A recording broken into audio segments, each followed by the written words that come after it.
Hello नमस्कार दोस्तों। तो जैसा कि हम लोग अभी बिहार स्पेशल में फास्ट रिवीजन देख रहे हैं, जिसमें हम लोग प्रैक्टिस सेट नंबर 16 देखेंगे। तो चलिए हम लोग प्रारंभ करते हैं और हम लोग अपना पहला प्रश्न यहाँ पर देखेंगे। और पहला प्रश्न हो जाएगा, किस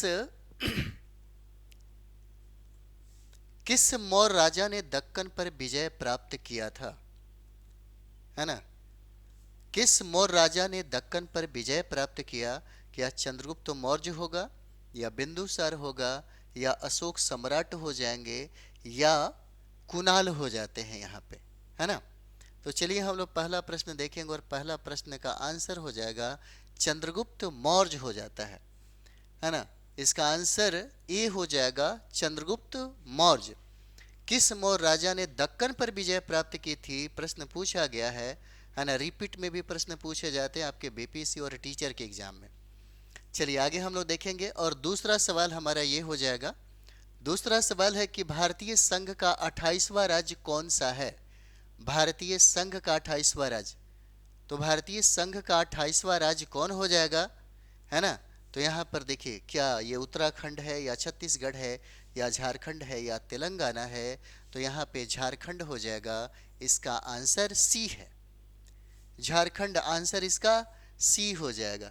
चलिए आगे हम लोग देखते हैं और अगला प्रश्न हो जाएगा। अगला प्रश्न है कि भागलपुर में कौन सा महत्वपूर्ण उद्योग स्थापित है?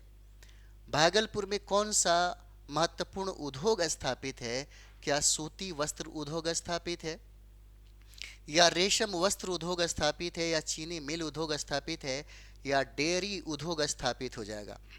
तो देखिए भागलपुर की अगर बात आए तो इसका आंसर हो जाएगा बी, रेशम उद्योग हो जाता है।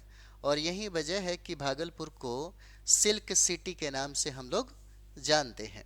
चलिए आगे देखते हैं और अगला प्रश्न हो जाता है कि पाइराइट्स आधारित गंधक उद्योग कहाँ स्थापित है? पाइराइट्स आधारित गंधक उद्योग कहाँ पर स्थापित है? क्या यह बिहटा में स्थापित है, या नौतन में, या नबीनगर में, या अमझोर में? कहाँ पर यह स्थापित है? 4 नंबर सवाल है।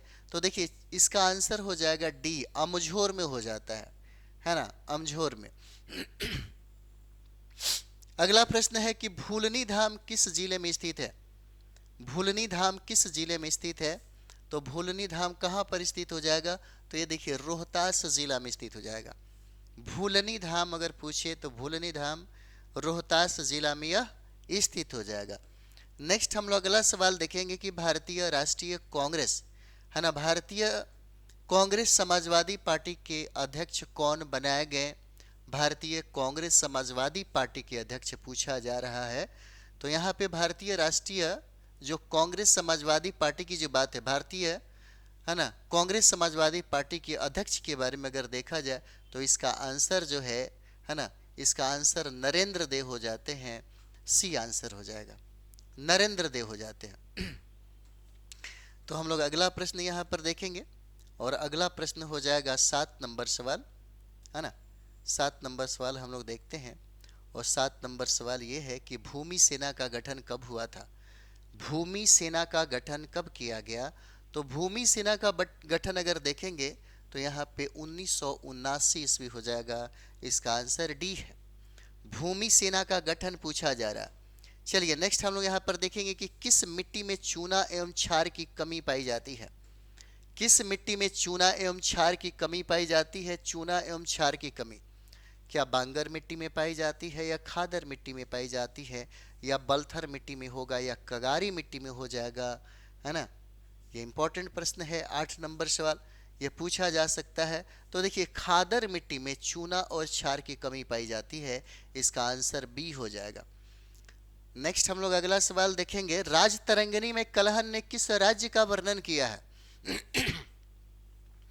है ना, राजतरंगिणी में कलहन ने किस राज्य का वर्णन किया है? तो राज्य कौन हो जाएगा? राजतरंगिणी में पूछा है, क्योंकि कलहन का लिखा हुआ यह पुस्तक है राजतरंगिणी, और इसी में पूछा जा रहा है कि राजतरंगिणी में किस राज्य का वर्णन यहाँ पर मिलता है? तो देखिए ये कश्मीर का वर्णन मिलता है। इसका आंसर डी हो जाएगा, कश्मीर का वर्णन मिलता है। नेक्स्ट यहाँ पर हम लोग अगला प्रश्न देखेंगे कि भगवान बुद्ध को ज्ञान की प्राप्ति किस नदी के किनारे हुई थी? भगवान बुद्ध को ज्ञान की प्राप्ति किस नदी के किनारे हुआ था? क्या निरंजना नदी होगा, या गंगा नदी होगा, या सरयू नदी होगा, या महानंदा नदी होगा? तो यहाँ पर देखिए निरंजना नदी हो जाएगा।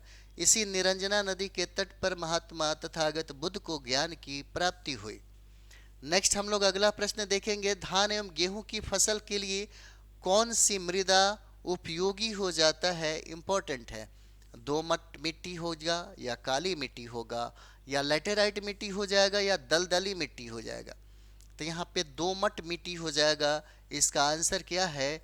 ए हो जाएगा इसका आंसर। नेक्स्ट हम लोग यहाँ पर देखेंगे, अगला सवाल है कि ग्रांड ट्रंक रोड की मरम्मत किस राजा ने करवाई थी? ग्रांड ट्रंक रोड की मरम्मत पूछा जा रहा है कि मरम्मत किस राजा ने करवाया था? क्या बलबन ने इसका मरम्मत करवाया, या शेर शाह ने करवाया, या अकबर के द्वारा इसका मरम्मत करवाया गया, या औरंगजेब के द्वारा इसका मरम्मत करवाया गया? तो याद रखिएगा शेर शाह के द्वारा इसका मरम्मत किया गया। इसका आंसर बी हो जाएगा, शेर शाह। अगला सवाल हम लोग यहाँ पर देखेंगे कि पार्श्वनाथ के अनुयायी क्या कहलाते हैं? पार्श्वनाथ के अनुयायी क्या कहलाते हैं? तो क्या ये बहुदेववादी कहलाएंगे, या अहिंसावादी कहलाएंगे, या सत्यवादी कहलाएंगे, या निग्रंथी कहलाते हैं? 13 नंबर। तो देखिए 13 नंबर का सीधा इसका आंसर हो जाएगा, निग्रंथी कहलाते हैं पार्श्वनाथ के अनुयायी। नेक्स्ट हम लोग अगला सवाल 14 नंबर देखते हैं। यहाँ पर कहता है कि पर्यावरण एवं वन विभाग के प्रचार प्रसार एवं जनसंपर्क प्रभाग द्वारा प्रति वर्ष कितने वन दिवसों के आयोजनों का निर्णय लिया गया? कितना लिया गया? 11, 13, 15 या 17? कितना लिया गया? तो यहाँ पर देखिए 11 लिया गया है। इसका आंसर ए हो जाएगा। नेक्स्ट हम लोग यहाँ पर देखेंगे अगला सवाल। अगला प्रश्न है कि पर्यटन को बढ़ावा देने के लिए पर्यटन विभाग बिहार द्वारा तैयार किए गए मानचित्र का नाम क्या रखा गया है? इंपॉर्टेंट सवाल है। पर्यटन को बढ़ावा देने के लिए पर्यटन विभाग बिहार द्वारा तैयार किए गए मानचित्र का नाम पूछा जा रहा है कि मानचित्र का नाम बताइए क्या होगा? तो देखिए ये नाम हो जाता है ए जर्नी थ्रू बिहार हो जाएगा। इसका आंसर डी हो जाएगा, है ना। ए जर्नी थ्रू बिहार, इसका आंसर क्या है? तो डी हो जाता है। नेक्स्ट हम लोग यहाँ पर देखेंगे 16 नंबर सवाल है ना। और 16 नंबर सवालों में यहाँ पर चलिए 16 नंबर सवाल है, और 16 नंबर सवाल इंपॉर्टेंट है, पूछा जा सकता है कि आम्र वर्षा क्या है? आम्र वर्षा या जनवरी और फरवरी में होने वाली बारिश, या आम्र वर्षा मार्च अप्रैल की बारिश है, या जून जुलाई की वर्षा है, या अगस्त और सितंबर की वर्षा हो जाएगा?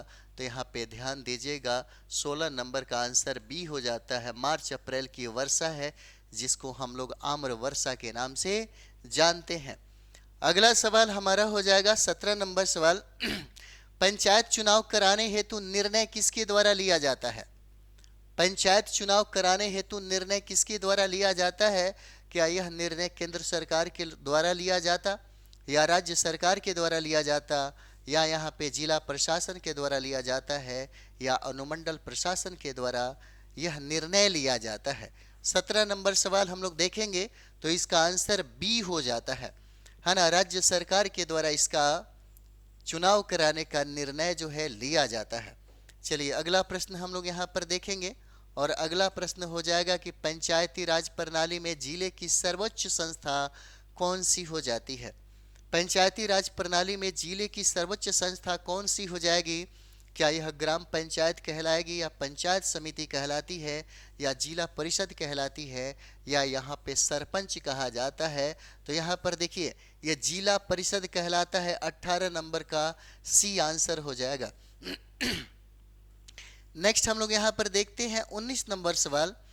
परिशिष्ट प्रबंध की रचना किसके द्वारा की गई? बहुत इंपॉर्टेंट है, VVI प्रश्न हो जाता है, कई बार यह सवाल पूछा जाता है।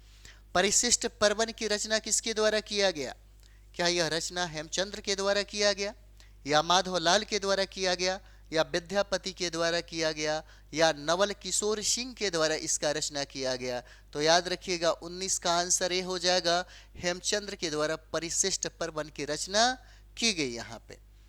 तो आगे हम लोग बढ़ते हैं और हम लोग इस सेशन का अंतिम सवाल यहाँ पर देखेंगे, और अंतिम सवाल है कि पश्चिमी चंपारण स्थित रामपुरवा की खोज किसके द्वारा किया गया था? रामपुरवा की खोज जो है किसके द्वारा किया गया? क्या यह खोज कनिंघम के द्वारा किया गया, या एरिक स्मिथ के द्वारा किया गया, या क्लाइल के द्वारा किया गया, या इसका खोज जॉन मार्शल के द्वारा किया गया? तो यहाँ पर देखिएगा, इसका जो खोज है यह क्लाइल के द्वारा किया गया। इसका आंसर क्या होगा? तो इसका आंसर सी हो जाता है ना। तो इस तरीके से हम लोग टोटल जितना भी हमारा 2100 प्रश्न है, सारे 2100 प्रश्नों को हम लोग देखेंगे।